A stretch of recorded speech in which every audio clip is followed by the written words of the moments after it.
پناہ مانگتا ہوں میں اللہ کی شیطان مردود سے۔ شروع اللہ کا نام لے کر جو بڑا مہربان نہایت رحم والا ہے۔ الف لام را، یہ اللہ کی کتاب اور قرآن روشن کی آیتیں ہیں۔ کسی وقت کافر لوگ آرزو کریں گے کہ اے کاش وہ مسلمان ہوتے۔ اے نبی، ان کو ان کے حال پر رہنے دو کہ کھا پی لیں اور فائدے اٹھا لیں، اور لمبی لمبی آرزویں ان کو دنیا میں مشغول کیے رکھیں۔ آخر کار ان کو اس کا انجام معلوم ہو جائے گا۔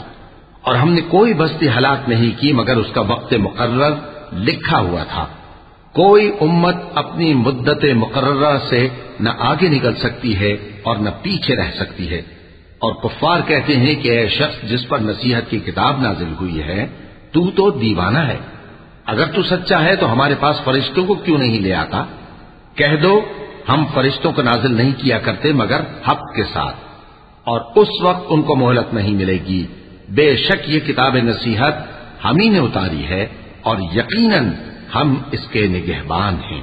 اور ہم نے تم سے پہلے کے مختلف گروہوں میں بھی پیغمبر بھیجے تھے، اور ان کے پاس کوئی پیغمبر نہیں آتا تھا مگر وہ اس کے ساتھ ہنسی کرتے تھے۔ اسی طرح ہم اس گستاخی کو گناہگاروں کے دلوں میں ڈالے رکھتے ہیں، سو وہ اس پر ایمان نہیں لاتے۔ اور پہلے لوگوں کی روش بھی یہی رہی ہے۔ اور اگر ہم آسمان کا کوئی دروازہ ان پر کھول دیں اور وہ اس میں چڑھنے بھی لگیں تو بھی وہ یہی کہیں کہ ہماری آنکھیں باندھ دی گئی ہیں، بلکہ ہم پر جادو کر دیا گیا ہے۔ اور ہم نے آسمان میں برج بنائے ہیں اور دیکھنے والوں کے لیے اس کو سجا دیا ہے، اور ہر شیطان مردود سے اسے محفوظ کر دیا ہے۔ ہاں، اگر کوئی چوری سے سننا چاہے تو ایک روشن انگارہ اس کے پیچھے لپکتا ہے، اور زمین کو ہم نے پھیلایا اور اس میں پہاڑ بنا کر رکھ دیے، اور اس میں ہر ایک چیز اندازے سے اگائی۔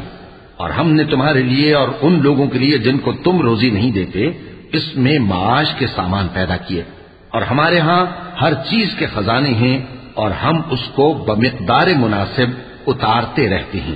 اور ہم ہوائیں چلاتے ہیں جو پانی سے بھری ہوئی ہوتی ہیں، سو ہم آسمان سے مے برساتے ہیں، پھر ہم تم کو اس کا پانی پلاتے ہیں، اور تم تو اس کا خزانہ نہیں رکھتے۔ اور یقیناً ہم ہی حیات بخشتے اور ہم ہی موت دیتے ہیں، اور ہم ہی سب کے وارث ہوں گے۔ اور جو لوگ تم میں پہلے گزر چکے ہیں ہم کو معلوم ہے، اور جو پیچھے آنے والے ہیں وہ بھی ہم کو معلوم ہے۔ اور تمہارا پروردگار قیامت کے دن ان سب کو جمع کرے گا، وہ بڑا دانا ہے، خبردار ہے۔ اور ہم نے انسان کو کھنکھناتے سڑے ہوئے گارے سے پیدا کیا ہے، اور جنوں کو اس سے بھی پہلے بے دھوئیں کی آگ سے پیدا کیا تھا۔ اور وہ وقت قابل ذکر ہے جب تمہارے پروردگار نے فرشتوں سے فرمایا تھا کہ میں کھنکھناتے سڑے ہوئے گارے سے بشر بنانے والا ہوں، بس جب میں اس کو درست کر لوں اور اس میں اپنی طرف سے روح پھونک دوں تو اس کے آگے سجدے میں گر پڑنا۔ چنانچہ فرشتے تو سب کے سب سجدے میں گر پڑے مگر شیطان کہ اس نے سجدہ کرنے والوں کے ساتھ ہونے سے انکار کیا۔ فرمایا اے ابلیس، تجھے کیا ہوا کہ تو سجدہ کرنے والوں میں شامل نہ ہوا؟ اس نے کہا میں ایسا نہیں ہوں کہ انسان کو جس کو تو نے کھنکھناتے سڑے ہوئے گارے سے بنایا ہے سجدہ کروں۔ فرمایا یہاں سے نکل جا کہ اب تو مردود ہے اور تجھ پر قیامت کے دن تک لعنت برسے گی۔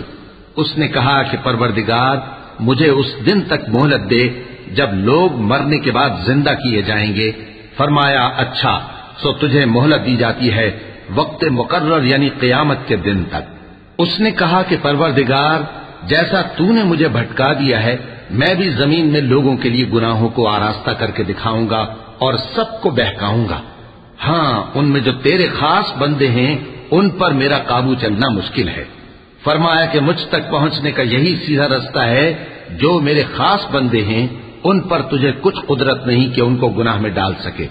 ہاں، بد راہوں میں سے جو تیرے پیچھے چل پڑے، اور ان سب کے وعدے کی جگہ جہنم ہے۔ اس کے 7 دروازے ہیں، ہر ایک دروازے کے لیے ان میں سے الگ الگ حصہ ہے۔ جو متقی ہیں وہ باغوں اور چشموں میں ہوں گے۔ ان سے کہا جائے گا کہ ان میں سلامتی اور امن و اطمینان سے داخل ہو جاؤ، اور ان کے دلوں میں جو کدورت ہوگی ہم اسے نکال دیں گے، گویا بھائی بھائی مسندوں پر ایک دوسرے کے سامنے بیٹھے ہوں۔ نہ ان کو وہاں کوئی تکلیف پہنچے گی اور نہ وہ وہاں سے نکالے جائیں گے۔ اے پیغمبر میرے بندوں کو بتا دو کہ میں بڑا بخشنے والا ہوں، بڑا مہربان ہوں، اور یہ کہ میرا عذاب بھی درد دینے والا عذاب ہے۔ اور ان کو ابراہیم کے مہمانوں کا احوال سنا دو۔ جب وہ ابراہیم کے پاس آئے تو سلام کہا۔ انہوں نے کہا کہ ہمیں تو تم سے ڈر لگتا ہے۔ مہمانوں نے کہا کہ ڈریے نہیں، ہم آپ کو ایک دانشمند لڑکے کی خوشخبری دیتے ہیں۔ وہ بولے کہ جب مجھے بڑھاپے نے آ پکڑا تو تم خوشخبری دینے لگے، اب کاہے کی خوشخبری دیتے ہو؟ انہوں نے کہا کہ ہم آپ کو سچی خوشخبری دیتے ہیں، سو آپ مایوس نہ ہوں۔ ابراہیم نے کہا کہ اللہ کی رحمت سے مایوس ہونا تو گمراہوں کا کام ہے۔ پھر کہنے لگے کہ فرشتوں، تمہارا اصل کام کیا ہے؟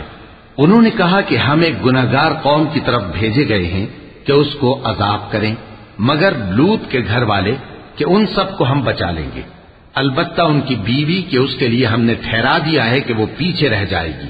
پھر جب فرشتے لوط کے گھر آئے تو انہوں نے کہا کہ تم تو ناآشنا سے لوگ ہو۔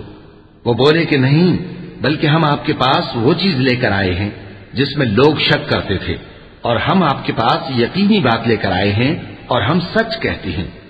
تو آپ کچھ رات رہے سے اپنے گھر والوں کو لے نکلیں اور خود ان کے پیچھے چلیں، اور آپ میں سے کوئی شخص پیچھے مڑ کر نہ دیکھے، اور جہاں آپ کو حکم ہو وہاں چلے جائیے۔ اور ہم نے لوط کی طرف وہی بھیجی کہ ان لوگوں کی جڑ صبح ہوتے ہوتے کاٹ دی جائے گی۔ اور اہل شہر لوط کے پاس خوش خوش دوڑے آئے۔ لوط نے کہا کہ یہ میرے مہمان ہیں، کہیں ان کے بارے میں مجھے رسوا نہ کرنا، اور اللہ سے ڈرو اور میری بے آبروئی نہ کرو۔ وہ بولے، کیا ہم نے تم کو سارے جہان کی حمایت و طرفداری سے منع نہیں کیا؟ انہوں نے کہا کہ اگر تمہیں کرنا ہی ہے تو یہ میری قوم کی لڑکیاں ہیں، ان سے شادی کر لو۔ اے نبی، تمہاری جان کی قسم، وہ اپنی مستی میں مدہوش ہو رہے تھے، سو ان کو سورج نکلتے نکلتے چنگھاڑ نے آ پکڑا، اور ہم نے ان بستیوں کو الٹ کر نیچے اوپر کر دیا اور ان پر کھنگر کی پتھریاں برسائیں۔ بے شک اس قصے میں اہل فراست کے لیے نشانی ہے، اور وہ بستیاں اب تک شام جانے والے سیدھے رستے پر موجود ہیں۔ بے شک اس میں ایمان لانے والوں کے لیے نشانی ہے۔ اور بن کے رہنے والے یعنی قوم شعیب کے لوگ بھی گناہگار تھے، تو ہم نے ان سے بھی بدلہ لیا، اور یہ دونوں شہر کھلے رستے پر موجود ہیں۔ اور وادی ہجر کے رہنے والوں نے بھی پیغمبروں کی تکذیب کی، ہم نے ان کو اپنی نشانیاں دی اور وہ ان سے منہ پھیرتے رہے، اور وہ پہاڑوں کو تراش تراش کر گھر بناتے تھے کہ امن و اطمینان سے رہیں گے۔ آخر زوردار آواز نے ان کو صبح ہوتے ہوتے آ پکڑا، اور جو کام وہ کرتے تھے وہ ان کے کچھ بھی کام نہ آئے۔ اور ہم نے آسمانوں اور زمین کو اور جو مخلوقات ان میں ہے سب کو تدبیر کے ساتھ پیدا کیا ہے، اور قیامت تو ضرور آ کر رہے گی، تو تم ان لوگوں سے اچھی طرح سے درگزر کرو۔ کچھ شک نہیں کہ تمہارا پروردگار ہی سب کچھ پیدا کرنے والا ہے، جاننے والا ہے۔ اور ہم نے تم کو 7 آیتیں جو نماز میں دہرا کر پڑھی جاتی ہیں یعنی سورہ الحمد اور عظمت والا کلام عطا فرمایا ہے۔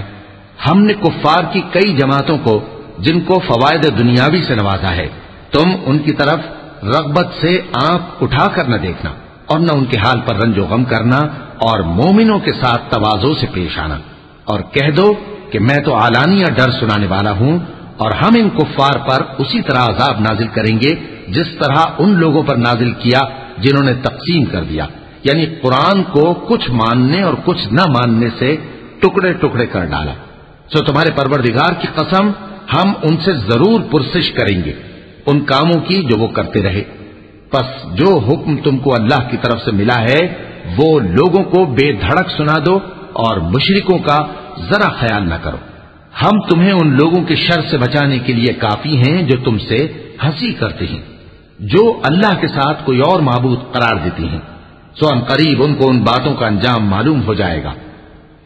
اور ہم جانتے ہیں کہ ان کی باتوں سے تمہارا دل تنگ ہوتا ہے، تو تم اپنے پروردگار کی تسبیح کہتے اور اس کی خوبیاں بیان کرتے رہو، اور سجدہ کرنے والوں میں سے ہو جاؤ، اور اپنے پروردگار کی عبادت کیے جاؤ یہاں تک کہ تمہاری موت کا وقت آ جائے۔